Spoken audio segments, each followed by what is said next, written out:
After years of caring for our family home, I overheard my parents finalizing their will. They named my brother and sister as sole heirs. He's just a helper, not real family, my mother said. My father laughed. He'll mow the lawn till the day he passes, grateful for scraps. I said nothing. 3 months later, they returned from vacation to find the house demolished. Foundation gone, deeds transferred, and my number blocking every call. It was a Tuesday, one of those early spring afternoons where the sky can't decide between gray or gold. I was out front raking the last of winter's debris off the lawn. The grass underneath was damp and cold, but alive. I remember noticing that. My father's voice drifted from the kitchen window. The screen door was cracked open, just enough. That window used to be my mother's garden nook. She'd watch me play in the yard through it when I was a kid. She used to wave at me from there while peeling apples or folding dish towels. I didn't expect the sound of her voice to make my stomach clench like it did. So that's final then, she said. Everything goes to Andrew and Melissa. The house, the land. All of it. He's just a helper. Not real family. My father chuckled. He'll mow the lawn till the day he passes, grateful for scraps.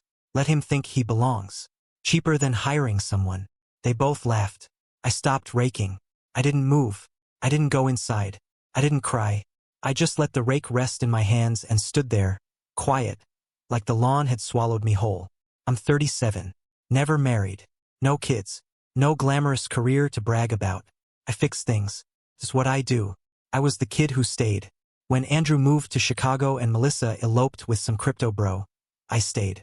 When my mom broke her ankle and dad had his heart episode, I canceled my lease and moved back into the house I helped build with them in the 90s. I told myself it was temporary. That was 8 years ago. They didn't ask me to stay. They didn't have to. I fixed the roof, refinished the hardwood floors, tiled the bathroom when Dad said the contractor quote was obscene. I drove them to doctor's appointments, organized the garage, handled their taxes, learned how to prune the old maple by the porch just right so the wind wouldn't take it in storms. They'd pat my back and say, "What would we do without you?" Apparently, bequeath everything to the kids who visit twice a year and treat our family name like a loyalty card. I didn't say anything after that conversation. Not that day. Not that week. I nodded through dinner, said goodnight like always, fixed the broken door hinge without being asked, played my role. They left for a 3-week cruise not long after that. Some luxury thing out of Barcelona. Our last big trip before we're too old to enjoy it, my mother had said. I smiled and waved them off from the driveway, watched their Uber disappear.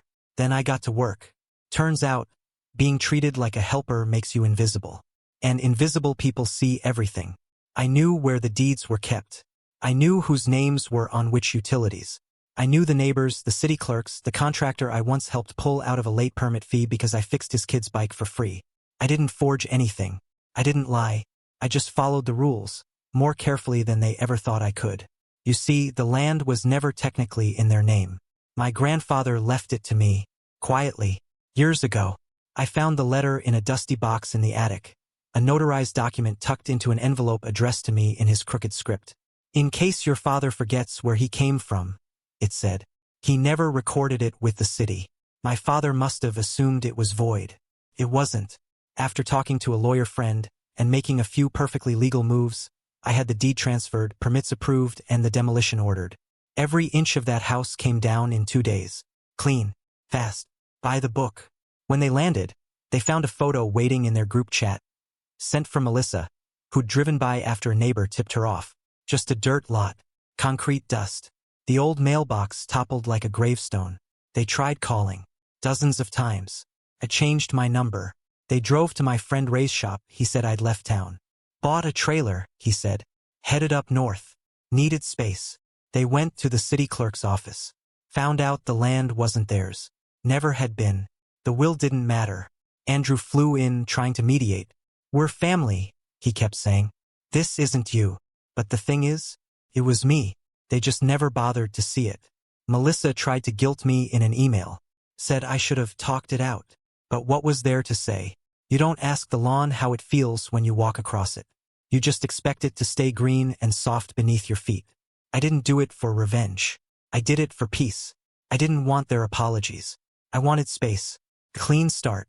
A place to build something without feeling like a ghost haunting my own life. I bought a small plot out near Crystal Lake. Built a modest A-frame cabin with my own hands. It's not perfect, but it's mine. Sometimes I sit on the porch and watch the wind ripple through the pines and think about how silence, when it's chosen, not imposed, can be the most healing sound. I don't know where I'm going, but I know I'm not staying where I'm not wanted. Not anymore. Edit 1. Thanks for the kindness in the comments. I didn't expect this to resonate. It was just something I needed to write down. For those asking, yes, the legal side was airtight. I didn't demolish anything illegally, and I never stole a thing. Everything I did was through the proper channels. You'd be amazed how little people care about paperwork, until they realize it's not in their favor. Edit 2. Got a few questions about my grandfather's letter. I'll try to find it and post a picture later. He and I were close when I was little. I think he saw something in me early on, the way I listened more than I spoke. The way I stayed behind to help clean up when others left. Still waters, he used to say. You'll go further than they expect. Just don't forget your own depth. Edit 3. Some folks asked if I'd ever reconcile with them. Honestly, I don't know. Maybe someday. I'm not holding on to bitterness. I just finally made space for myself. That's all. And no regrets. Update 1. I wasn't planning on posting an update. Honestly, I figured the dust would settle. That they'd be too embarrassed to push back. That maybe, for once, they'd sit with the consequences of how they treated me. But I forgot something fundamental. People like that don't reflect. They rewrite. It started a week after the house came down. I was chopping wood out back. Therapeutic in a way therapy never was, when I saw a familiar car creeping up the gravel path. Black Lexus, newer model, clean enough to make my mud-caked boots feel like an offense. Andrew. He got out like he owned the forest, sunglasses still on, jaw clenched with that perfect. I'm not mad, just disappointed face he's practiced since grade school. I didn't say anything. He walked up like this was an intervention, not a confrontation. You need to fix this, he said. No greeting, no apology. I let the axe fall once more, the log splitting with a satisfying crack. Fix what? He gestured toward the tree line like the woods were a crime scene. You blindsided Mom and Dad. You destroyed our family home, man. Like he ever patched a leak.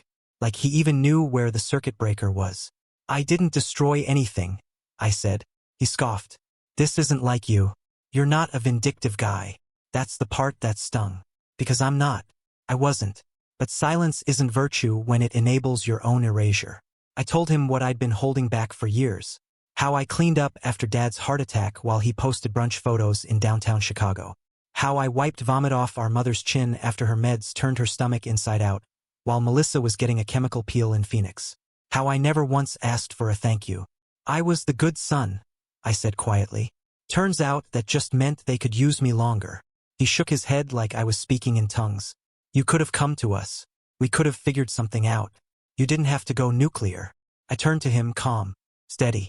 You mean, I didn't have to remind you that this was never yours? He didn't reply, just muttered something about lawyers, and walked back to his car. The next shot came from Melissa. She emailed me one of those, I'm just trying to find peace, kind of messages that's really just a monologue in a prettier dress. She said I traumatized our parents. That I weaponized a loophole to steal what was meant to stay in the family. The family. Funny word. Coming from someone who missed 3 of Mom's birthdays in a row and texted during Dad's surgery to say, keep me posted. She ended the email with a threat dressed as concern. If you don't transfer the land back into the estate, I'll have no choice but to consult legal counsel. That same night, a neighbor from our old street, Mrs. Feldman, called my landline. She's 78. Lives 2 doors down from the lot where our house used to stand. She called because she overheard my mother telling someone at the market that I'd snapped, that I'd struggled for years with stability, and that the whole demolition was a cry for help. She said they were praying for you, Mrs. Feldman whispered. But it didn't sound like praying. It sounded like planning. That's when I decided to check the family group chat. I hadn't looked since the night the house came down. I'd muted it, assuming it would just be funeral arrangements for the version of me they thought they could control. But what I saw was worse than I expected. Melissa had posted a timeline of my supposed manic behavior over the last year, me fixing things in the middle of the night, reorganizing their garage without permission, and isolating myself from family functions. Read. Skipping an MLM party and one brunch. Andrew chimed in that I'd become increasingly paranoid. Said they needed to take action before something irreversible happens. I screenshotted everything, quietly, just in case. Then something strange happened. 2 nights ago, I got a message from a blocked number. No words, just a link to a Dropbox folder. I almost ignored it, but curiosity wins more often than fear. Inside, scans of old letters, photographs, a notarized document I'd never seen before. It was signed by my grandfather, the same one who left me the land, and dated 2 months before he passed. Confirmed everything. The land was mine, not just sentimentally, legally. He'd created a quiet trust after watching my father reallocate family resources for personal indulgences. That trust? It protected the land from being sold, willed, or transferred without my express consent. And the best part? The folder contained letters. Dozens of them. Handwritten, scanned, transcribed. Letters my grandfather had written to me, to my parents, to Melissa and Andrew. Letters they never gave me. Some thanking me for staying. Others begging them not to forget who raised them. One, directly addressed to my mother. In it, he warned, if you try to rewrite legacy with lies, it'll catch up to you. You can bury the truth for a while, but roots grow back. I don't know who sent the folder. The metadata says it was uploaded from a public library system. No name, no return message, just the past returned to sender. But it changed something in me. I've contacted a lawyer to officially record the trust and secure my ownership of the land. If they want to sue, they'll be suing a ghost. I'm keeping the house gone, for now, but I've started sketching something new. A workshop, maybe a greenhouse, maybe both. Something built with intention, not guilt. My father used to say, nothing in this life is free. He was right. This piece I have now cost me everything I thought family meant, and it was worth every damn cent. Edit 1. For those asking if I'm worried about the lawsuit, my lawyer says they don't have a legal leg to stand on. The demolition was approved, the title is clean, and the trust predates their will by over a decade. Let them posture, he said. Courts don't care about bruised egos. Edit 2. Someone asked how I'm feeling now. Truth? Lighter. Sad, sure, but the kind of sadness that clears out space. Like opening a window in a stuffy room. Update 2. It's funny how people confuse noise with power. Melissa's lawsuit was loud. All caps in her emails. A formal complaint delivered to my cabin by a man in a shiny windbreaker who apologized before handing it over. Even the document felt self-important. Dozens of pages stuffed with vague accusations, dramatic phrasing, and no legal foundation. My lawyer laughed when he saw it. Half of this is emotional manipulation, he said, flipping through. The rest is wishful thinking. But still, being sued by your own sister? It hits something deep, something ancient, a grief you don't have words for.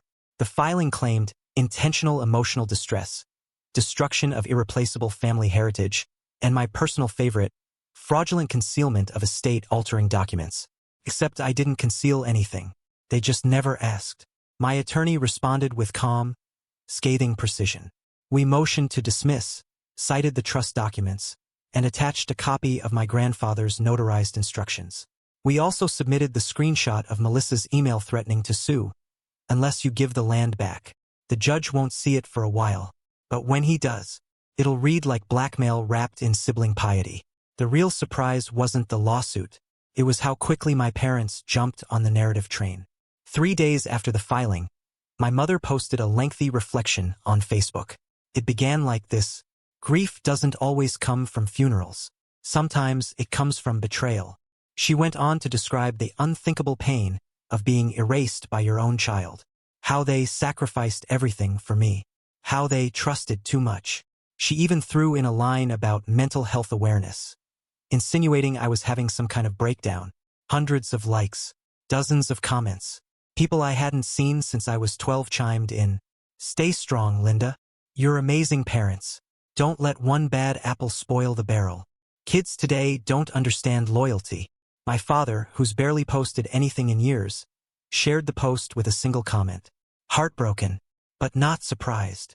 I didn't respond, didn't clap back, didn't correct the record, because I've learned something in the silence. People who need the truth will find it. The rest? Let them eat their fiction. I kept working. The demolition had left a gaping absence where my childhood used to be. So I started building, literally, framing a workshop with my own hands. Tools lined up like a language I never forgot how to speak. I was up on a ladder when I saw her. A woman. Maybe late 50s, sun-browned skin, gray curls tucked under a denim cap, walking toward me with slow, steady purpose. She didn't look like someone lost. She looked like someone returning.